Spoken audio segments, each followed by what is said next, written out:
Desmond here from Performance Destination. If you're looking to have your car tuned, whether it's on the dyno or remote, reach out to us and see what we can do for you. We meet the needs on all computer systems.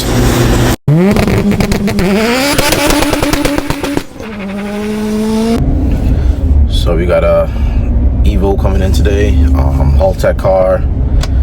Got some issues he was telling me he was facing with. We're gonna start from scratch. We're gonna revamp everything. We're gonna fix everything. We're going to document everything. We're going to, see what we can do about bringing this Evo back to life. I like stuff like this because I'm able to not only show the customer the before and after, but then they can also see the results of the efforts and skill that I put in on these cars.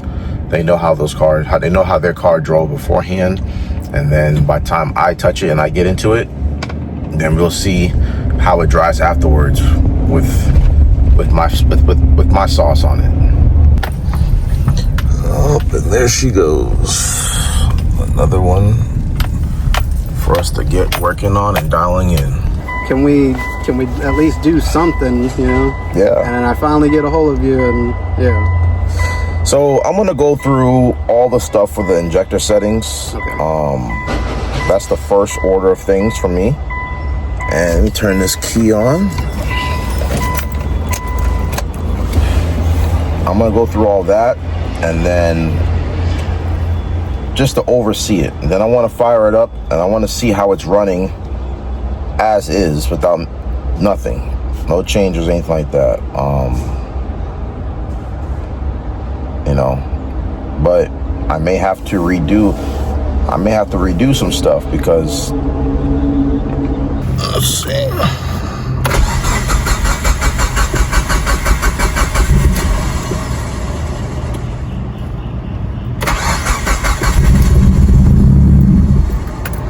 Yeah, she won't stay running without.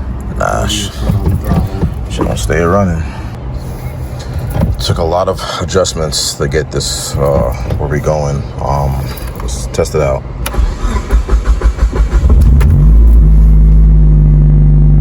Fires right up. Very nicely too. Now we got the car idling good, but I'm seeing a coolant leak down there.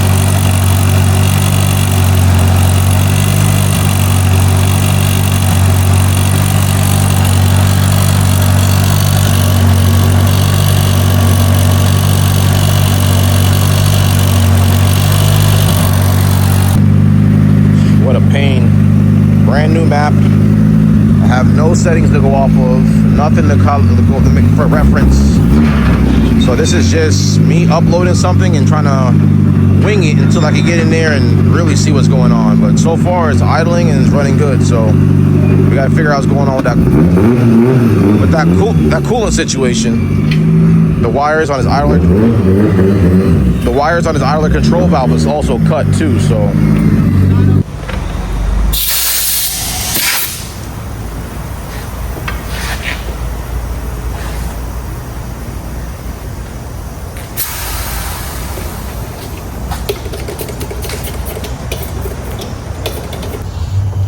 You got a few leaks.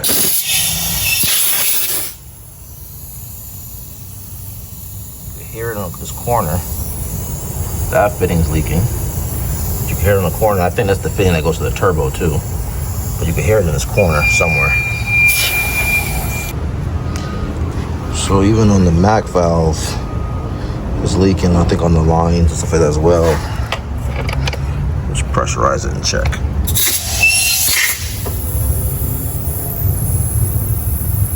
That's hissing. There's another hissing in the back. I don't know where that's coming from. I got to figure out where that's at. But even the solenoid, either the fittings or the lines, that's leaking. But yeah, whenever y'all doing solenoids, don't ever tee it and route it to the intake manifold. That's not the correct way. Tee it and route it to the turbo. You want the boost reference from the turbo, not intake manifold for vacuum. So you want to get it from the turbo, not this way.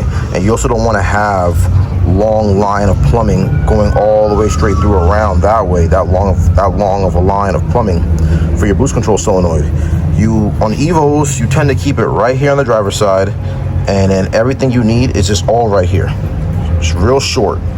Wastegate, top and bottom, turbo port, and if it doesn't have a turbo port, you drill and tap it for a turbo port.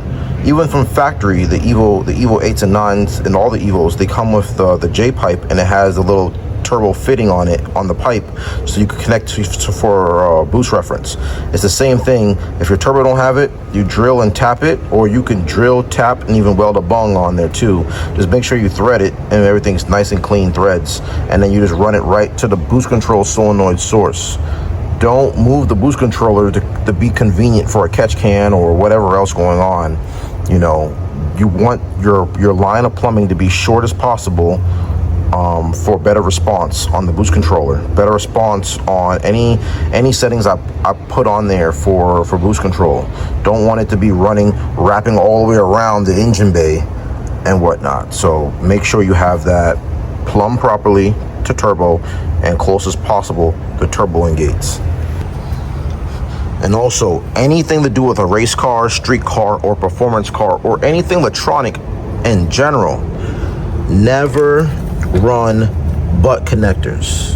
Never run butt connectors. You know, this thing, I don't know, he could have been mid-pass into a race or a race event, and all of a sudden this came off and the car dies on his face, and this will cost you a race or cost you an event or cost you whatever, you know.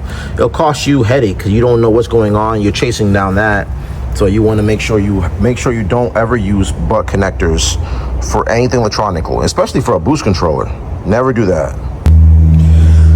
So after kind of fixing up and rethreading the boost controller stuff, the wires just fell right out of that butt connector.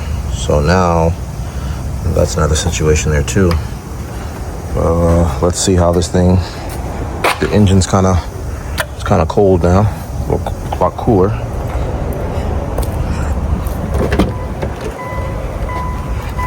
All right, let's see how it kind of starts up.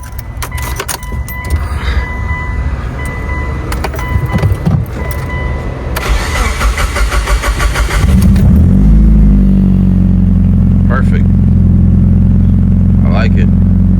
And I'll get it to fire up faster once I start working the cranking stuff, but that looks good.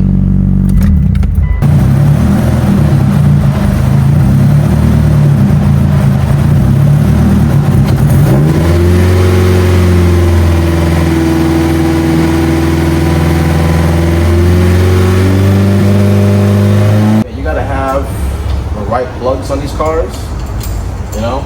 Yeah, it's definitely gotta have right spark. The right plugs, depending on the power level, the right heat range, right gap. So these plugs are the plugs how you came in. I'm gonna see what they look like. See what color they look like. I can tell you right now, based off the size I'm using on this, it's not the right Evo plug. This is a 5/8 socket. Evo 8 is not a 5/8. A smaller plug, but still not that. Yeah. A lot of the Evos,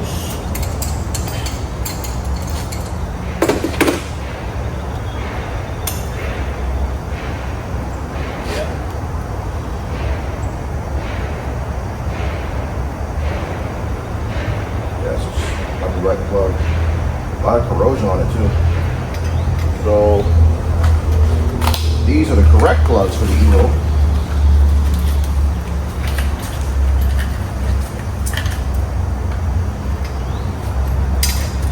Two different sizes. Oh yeah. Two different sizes. This is a hot plug because the center pokes out the on the tip. You know what I'm saying? This one, the center, the intrusion is stepped in, so the heat won't hit the center of the plug. It keeps the plug cooler. This one's more exposed, protrudes out, and more heat will hit this. So having it more stepped in, it's a colder plug, and it'll keep it a lot cooler cylinder on the cylinder for detonation and knock on this. So this is the wrong plug on here. Yeah, you can tell the difference. You know, even the thread, because even the thread difference is different there too. So if you line it up from where they both bottom in there, you know what I'm saying? This one goes a lot further in than where it needs to be. So it's like you got to get the right plug. Not only that, but so for the spark plug to make a full connection inside the boot of the coil pack, you could tell. Look at this as well. Yeah. This is the Evo plug. It sticks up higher, so it'll make a better connection on top of here for the coil pack. So this one is longer going into the cylinder, which is wrong, and this one is shorter on top that goes into the coil pack, which is wrong. So it's probably not making a full connection. But look at all this corrosion on here as well. Yeah, I see that. It's all corroded on here. And then plugs can't be more than 6 months old. Yeah. All of it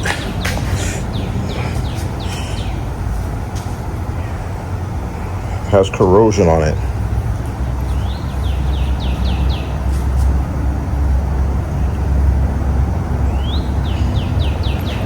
So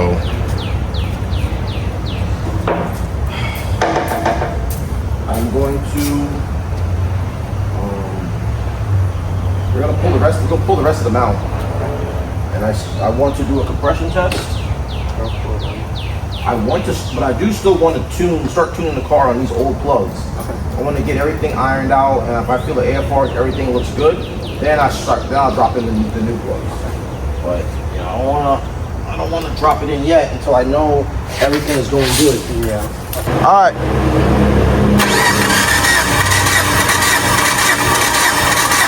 Yeah.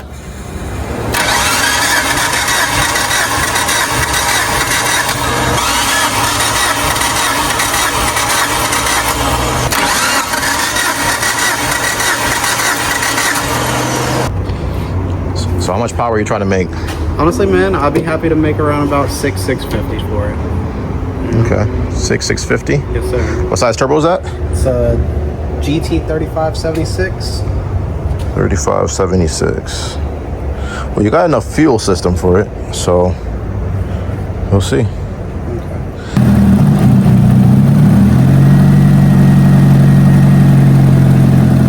There we go. Now it's bubbling. Bubbling good too.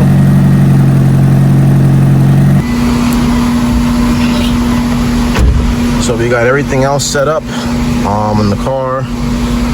It took a long time. It is now 2 o'clock in the afternoon. I think I'm gonna see what time it is. Yep, 2 o'clock in the afternoon. The car is now, change the time on this for him. The car is now getting set up and dialed, where it's fully dialed. Now it's ready to, it's on the dyno. We are going to do some soft tugs on it. Make sure it's good, make sure it's solid. Like, everybody, when y'all come to the dyno, y'all gotta come ready. This customer got here by like 10:30, and now it's 2:14, and all of that was just fixing this, adjusting this, fixing the wiring, doing boost leak tests, trying to chase down the boost leak, bleeding the coolant system is bubbling, and there was so much going on with this car. So like, y'all have to come ready with these cars, because it eats up so much time. I can have more time invested on your car without being so exhausted if y'all just kind of come more ready, come more prepared, and not just wait until you get here for me to do everything. Foot is off the pedal, neutral. All right, let's fire it up. There it goes, just like that. Now we getting this car dialed in, so we're gonna start running normal again.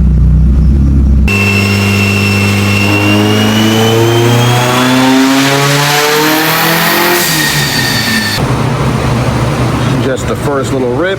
I didn't want to go too crazy.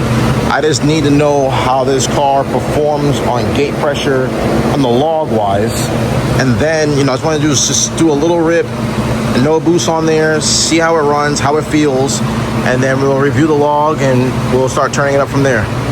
The log looks good. AFR looks nice.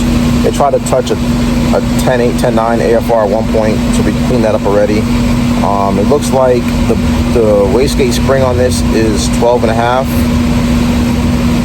It's a little light for me. It's a little weak for my likings. So we're going to, you know, kind of play with it as is. You know, that's what I have to play with today. Then that's what I have to play with. So we're just gonna just play around with it, and we're going to start turning it up. AFR looked like it was good, so I'm fine with that. And just kind of start seeing where we can get with this, you know, and see how far we can push it. Try to get to the customer's goals. 650 is his goals, between 600 and 650, extremely doable. I'm just hoping that everything else pans out good on this, because I did see some weird stuff earlier, some leaking coolant stuff, things like that, you know. So I want to just make sure that everything's going to go in the right direction. I'm not going to have any issues, and just kind of see where we go, you know, and just start working the turbo now and working the boost controller, and hopefully everything's just start just multiplying ever from that point. So we ain't really make no power like that, just something kind of soft, something kind of light, and then we'll work off of it and go from there.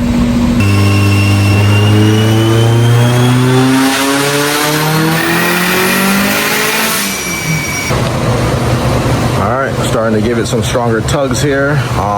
That was more in the 20 plus pounds of boost.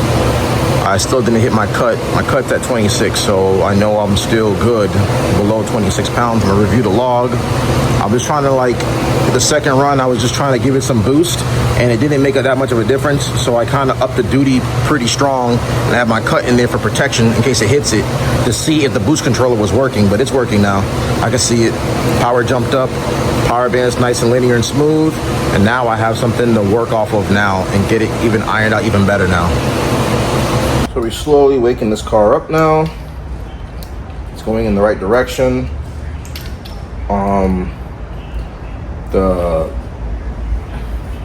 Made 413 on that last run, but I feel like the car could have made some more power on that. You know, I asked the owner, you know, is this a new turbo? He said no. He got it off Facebook Marketplace. So there's that. It definitely needs more wastegate spring. It's not enough wastegate spring in this. When you're trying to get to that 650 horsepower range or 600 horsepower range, whatever like that, it's going to take boosts to get there. It's going to take some pressure to get there. And if you don't have enough wastegate spring to get there, you know, we're working backwards.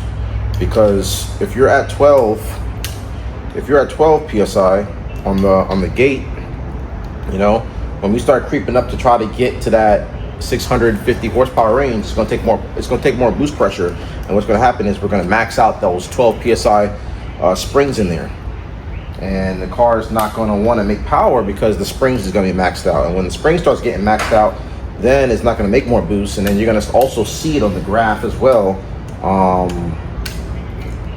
If it holds boost, you know, sometimes it falls off as well, you know. So like that's another thing there too. So I'm gonna gap these plugs. I'm gonna put them in, see where we stand, start tickling the boost a little bit more. AFRs is good, very safe. It was like 11.0, 11.1, which is really good, just for like starters. And as I feel more comfortable, I'll start leaning it out little by little. But I want to keep it a little more safe in the meantime. So far so good. I got no complaints. Sounds solid. Sounds healthy. You know, I just think the turbo. I think the turbo is probably not good. That's what I'm thinking. I think the turbo's not good. And that and the wastegate spring's too weak. So I think a balance between those two things. So I think at the boost level I'm at right now, I kind of feel like it should be making a little bit more. It's like 360 foot-pounds of torque. So I definitely feel like it should be doing a little bit more all over overall, but it's not. So we shall see, you know. Just, I can only work with as good of quality car and parts that come in for me to work with. So let's see.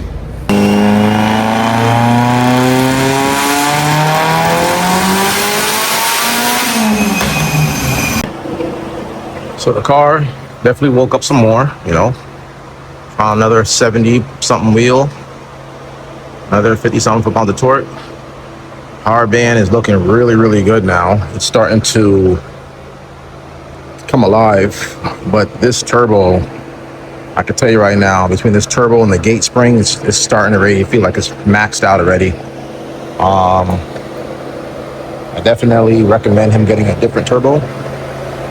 I feel like it could make more power, unless there's something wrong with the actual turbo itself. I don't know. You know, like I said, it's one of those things where he got it off Facebook Marketplace, so I don't know where we at. But overall, it's looking really, really strong, looking really, really good. It's been building nice. Horsepower has a nice curve to it. Torque has a nice flow to it. All the runs look good. Every run I've been making more and more power, but you know, we'll see if we can get the 500, but I definitely don't think the 600 range for what he wants at is in the cards for this turbo. This turbo is not doing it, you know, so I definitely feel like he needs to swap it out and whatnot. This turbo is not doing it. I feel like it's already showing its signs, like it's under stress, like it's not trying to make more, like easily.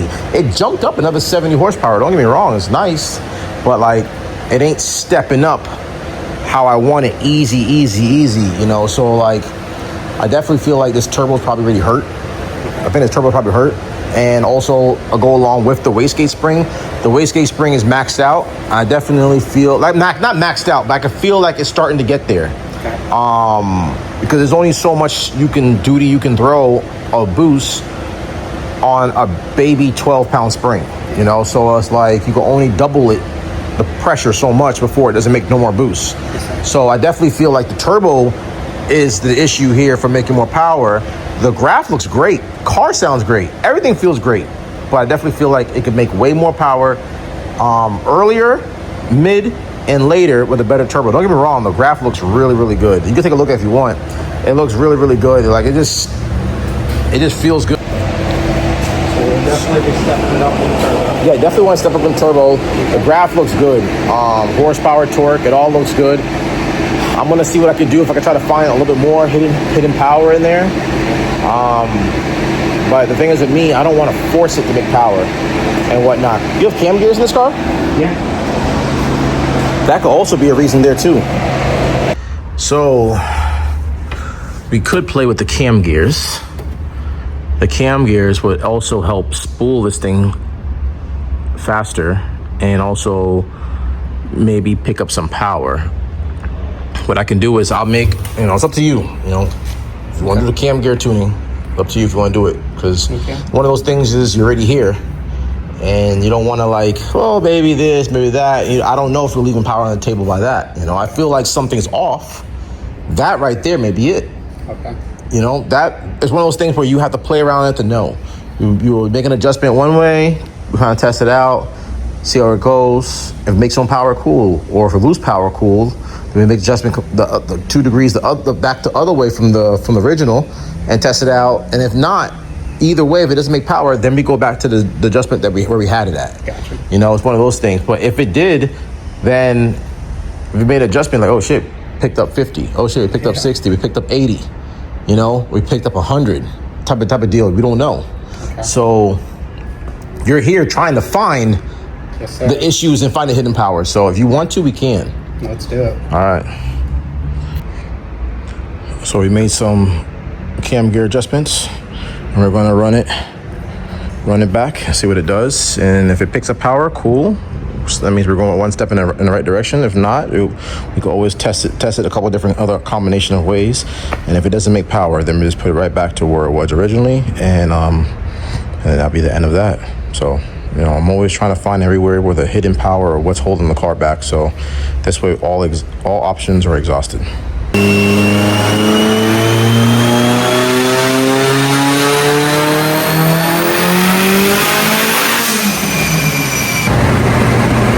So we lost power on that adjustment. So we're gonna tweak it some more, opposite direction, and see if we pick up more power than our peak numbers that we made for the day, or if it stays the same or make less. You know, this is what tuning is. Tuning is trying to find what is the best combination for that particular setup, that car, that turbo, that camshaft, and for that particular day. So we're gonna keep chucking along and try to see if we can try to make more power.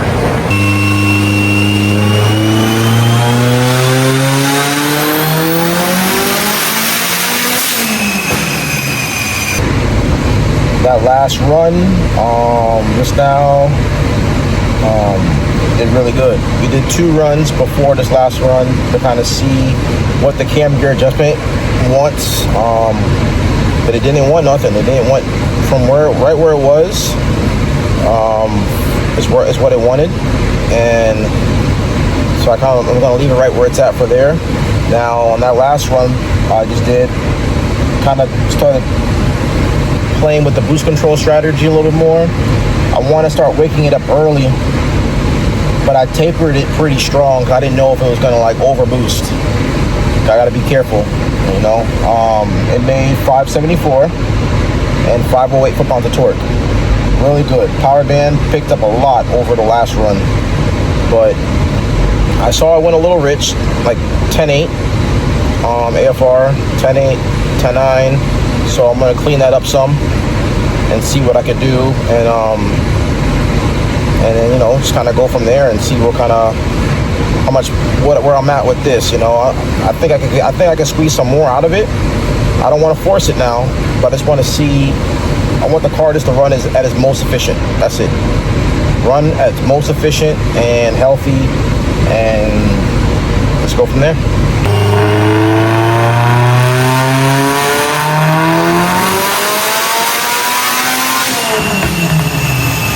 As some of y'all seen, a lot of work that goes on some of these cars to get tuned. A lot of the time, whether it's dyno or remote, I'm always trusting the other person to have it set up right. Now imagine if this was a remote tune car and he told me the shop set it up correctly, the shop did this, shop that did this, did that. But remotely, I'm not there to figure out your issues and see it all. You know, I'm trusting the customer to figure out the oddball things or make sure it's coming to me in the best shape possible. This way we're not eating up so much time in the day on a lot of the little things that was going on with this car. All probably could have been caught before coming in. This way, if something else oddball happens, then like it's less time of tuning, and being here, the shop, being so much time on this and whatnot. But we got it done today. Customer is going to be happy with the results, how it feels, how it seems.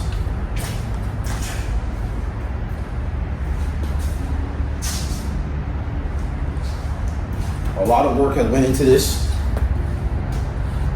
I had to start this car on a brand new map.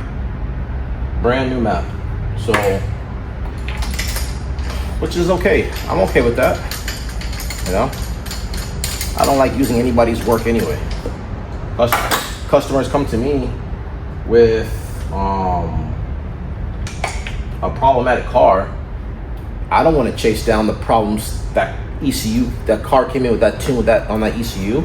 I'd rather start from scratch, rescale it all for my accesses, fuel table, timing table, boost table, idle stuff, all my sensors.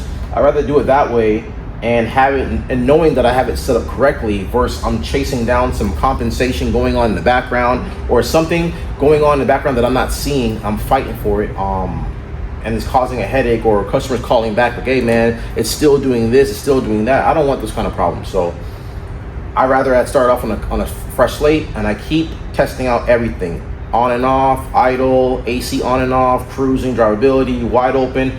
This thing purrs like a charm now. So spark plugs look really good.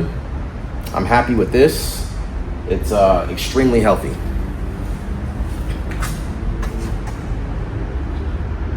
That looks very good. Very, very, very good. You know, that tells me it's still soft. It's still extremely soft, you know, but that's okay. He needs a better turbo, and he needs a more wastegate spring, and we'll make more power on less boost a lot easier. So I'm happy with this. Customer came in, a lot of problems. He came here by 10:30. Now it's probably like, I don't know, almost 6 o'clock or 5:30 or whatever time it is. Now this is on a brand new tune. All issues ironed out, drivability, cold start, hot start, AC on and off, the power, the spool, the response, the red line, the power curve, torque curve, it hitting. And this customer is going to be happy with the results of how this car feels now. It's night and day different of how it came in. It took a lot of time to get this car ironed out. I'm not going to lie to you. I am extremely exhausted, extremely tired right now. I have been working nonstop. The crazy thing is, I fix these cars, replace parts, and tune it all in the same day, and customers still takes their car home same day.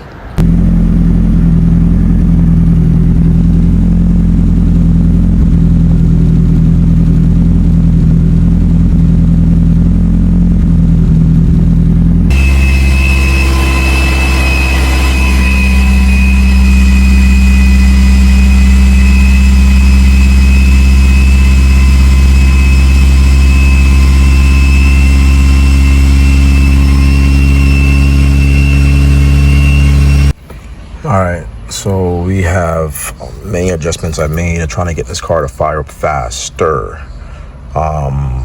Best I can. Before, when they came here, long cranks. Now I worked it best I can. It's where it fires up quicker, it gets to the RPM target where it needs to, and it stays there steady a lot faster. Trying to find the overall balance of what it likes. Nothing, no foot on the gas pedal. Goes right to the RPM. Engine sounds happier, car runs smoother, right at the target of RPM where I want it at. And then wait for the AFRs to come alive.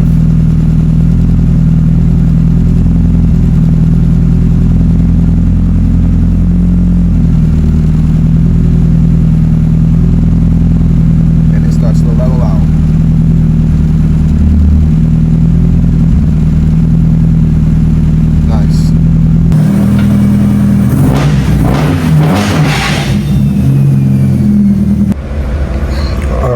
So I went through everything for his dash. All right, so now his dash has the correct RPM points. If it gets too hot in coolant temperature, it will trigger. In here, it was originally set up to 230. I think anything over 220 is extremely hot, in my opinion. I would never race a car or run a car on the dyno at 220. I set up for the oil pressure. I set up for his boost pressure. If it goes over a certain boost pressure, the warning comes on. All his stuff. So now everything is configured the way it needs to, and yeah, you know. So I'm happy that I did this for him, because I wanted to make sure this won't become an issue where, even though the car runs good, but the dash is reading something different and doing different stuff, and he's thinking that maybe it's over boosting, but reality is not, you know. It's not at all. But for his sensors, you know, I put in there, where's his alarms? So even for his overboost, you know, I put a couple cute words in there, overboost, bro. This way, kind of like he realized the let the hell off, when it comes up, he's not gonna realize it's gonna say that, but if it does say that, it'll say overboost, bro. So just a couple funny things in there. It's just you know, it'd be memorable when he hits that. But overall, I think we're good, and we're gonna go for a street drive. Let's check this thing out. All right, go ahead.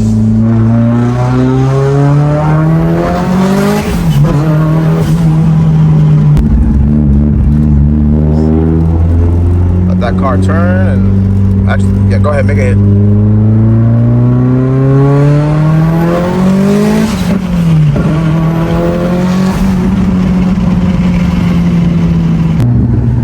How's it driving? Smooth? Like you said, night and day difference. Yeah, night and day difference. You don't have that fucking... Oh yeah, that's what it was doing before? Oh bro, like every time I come to a light, it's like... Oh wow. Nah, this thing is... it's smooth. Yeah, it's smooth now. I wanted to hit harder, but I know that turbo is out of steam. Yeah. Something's not right with that turbo. I wanted to hit harder though. We'll get that taken care of soon though. Yeah, it runs really, really smooth, bro. Like you said, it's kind of limited on things. Yeah. And the turbo and everything. So as far as like drivability and everything, that's what I was really looking for. Yeah. You know what I'm saying? Like once we get the drivability, and then I can get everything else. You know, Yeah. it might take me another month or two, but I have a bigger turbo on it. Yeah, it feels good though. Yeah, just comfortable. Yes. You know? That's again. That's the like, thing. Man, whenever I was first got this car, it didn't have a tune on it. I took it to him, got it tuned, and it kind of like it ran better if you're in the throttle. But other than that, like you're just like so fucking jerky. It's like Yeah. That's the main thing. I make sure I focus on drivability, bro. yeah. Like the throttle response, cruising, deceleration, idle, whether the car has AC, no AC, whatever, like, and then like making power is easy, but I want to make sure I have everything. The car feels fast, but it's also comfortable and enjoyable just to go to the grocery store, hang out with the buddies or whatever. Yeah. You don't want to feel like you have to be feeling like you're driving a race car. That's what it was too. Yeah, but it feels good. It comes back down to a good idle, fires up good, cruises good. I like it. Go ahead.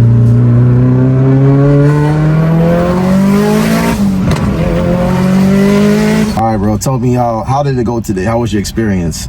Definite night and day difference, man. The car, whenever it got here, whenever I first had the tune the first time, it just never wanted to run right. After you doing a few things to it and putting your touches on it, man, it's definitely running a lot better. Yeah. Again, night and day difference. The drivability on the car is just so smooth.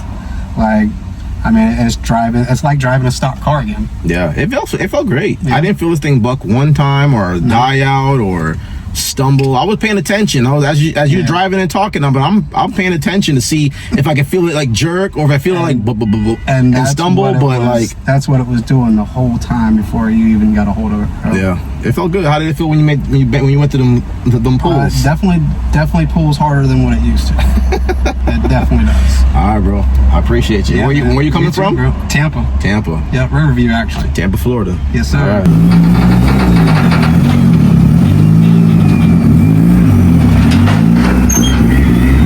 Welcome back to the channel. Got another car today, new customer coming from Tampa, Florida. He reached out to me last year having some bugs with this car, and I told him to check over some stuff. You know, took him some time to, you know, before he was able to look at the car and whatnot. He reached out to me again recently to like, yo, I want to officially bring it into you. I want to figure out these issues, figure out the problems, figure out the drivability stuff and the power stuff. He brought it in, you know, and first thing, like, I dived right into it. There's no wasting time. I'm looking through everything. I'm asking you, did you do a boost leak test? Did you bleed the coolant system? Did you do this? Did you do that? A lot of things wasn't done. I went through everything, how this car is set up, found all the issues he's had, and also some things I want him to upgrade and change out. His goal today was originally 600, between 600 and 650. If it was attainable. Me personally, I think it may be attainable, but he had some things that held him back today.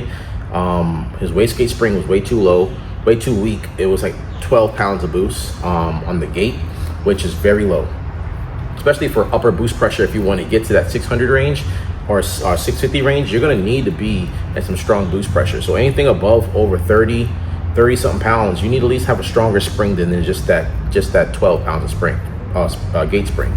So that was the first thing I feel like that was kind of holding it back. I don't know if that turbo's any good.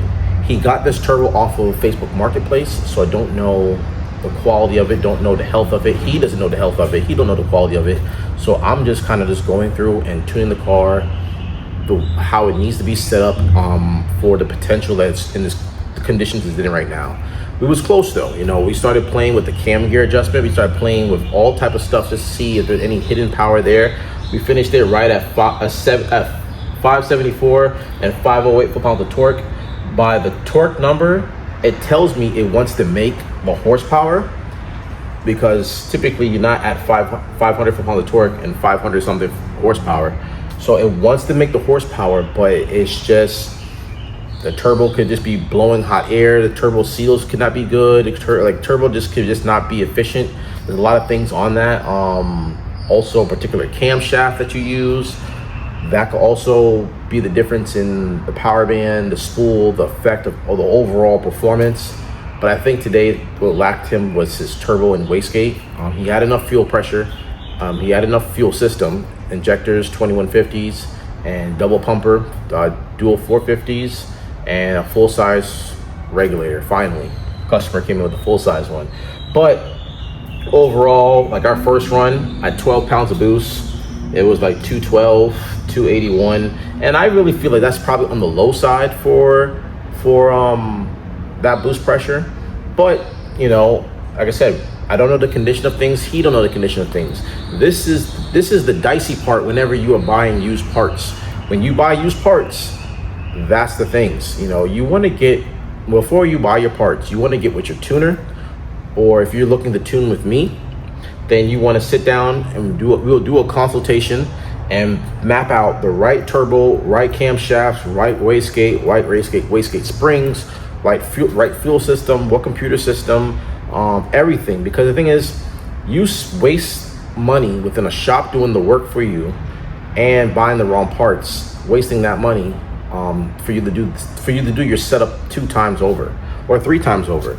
So, you know, overall, this car runs great now. Drivability is dialed in, fires right up, everything. Throttle response, transition.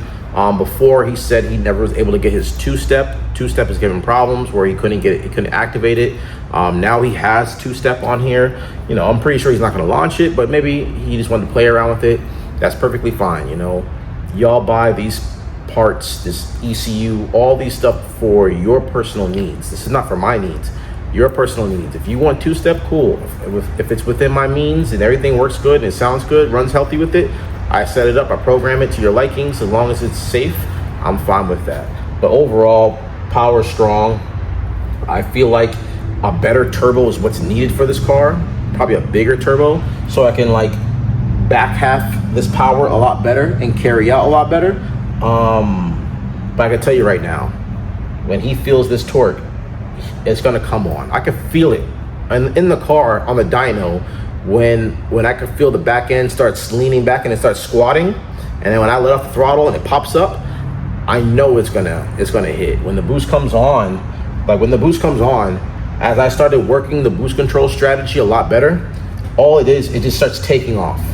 It's taking off, but it's just don't have an efficient enough turbo, or maybe even a healthy turbo, just to maintain the run to make sure that the power and the torque try to get as flat as possible. So I'm happy where it's at right now. He came in running on issues. He came in, the car couldn't cold start. He came in, the car couldn't idle. He came in with all those issues that I had to address, fix the boost leaks. We double checked the compression test. It was good. It was a little off. One cylinder at 180, 160, 180, 160. You know, that may affect things as well, but it's still healthy. But you want to make sure your compression is more within spec of all 4 cylinders. This way it's more healthier. But I'm happy. He's happy. This engine sounds happy. The motor sounds happy. The car sounds happy. Even the spool sounds happy. You know, it's just, I can't wait to see what it feels like, you know, cross fingers. But a couple things I want him to fix out. I saw where he had on his water neck on one of the housings where he has it capped with a clamp. Before I even load up the trailer, I saw it was like starting to puddle. It's not puddling anymore. I don't know why or whatever like that, but you definitely want to make sure you don't come in with leaks. If you tell me, oh yeah, I saw that, oh yeah, I smelled it the other day, but you didn't do nothing to fix it, that's a problem. Fix your car, come in to get tuned. Fix your car, come in to get tuned. You could fix your car and come in and get tuned, and I could fix the rest if you can't figure it out. But make sure these cars are in better working conditions before coming in, because now we started at 10:30 this morning, and now it's after 5, about 6 o'clock this now in the afternoon, and that's a long day. I fixed it. I fixed his problems. I replaced his parts, and I tuned the car. And we're gonna go for a test drive, and he's gonna load it back on the trailer and go home. And I did this all in one day. You know what I'm saying? So just make sure it all comes together properly before bringing it in. This way it's easier on my end, easier on your end, and this doesn't make for a long day while working and tuning your vehicle. If you too would like to work with us, just like he does and all the rest of our clientele, then you can reach me at 941-268-7493. Whether it's dyno, remote, or travel tuning, we meet the needs in all computer systems where we could come to your island, your state, your country, and tune the car in person, or we could do it remotely. You can reach us at Performance Destination. Thank you. Have a good day.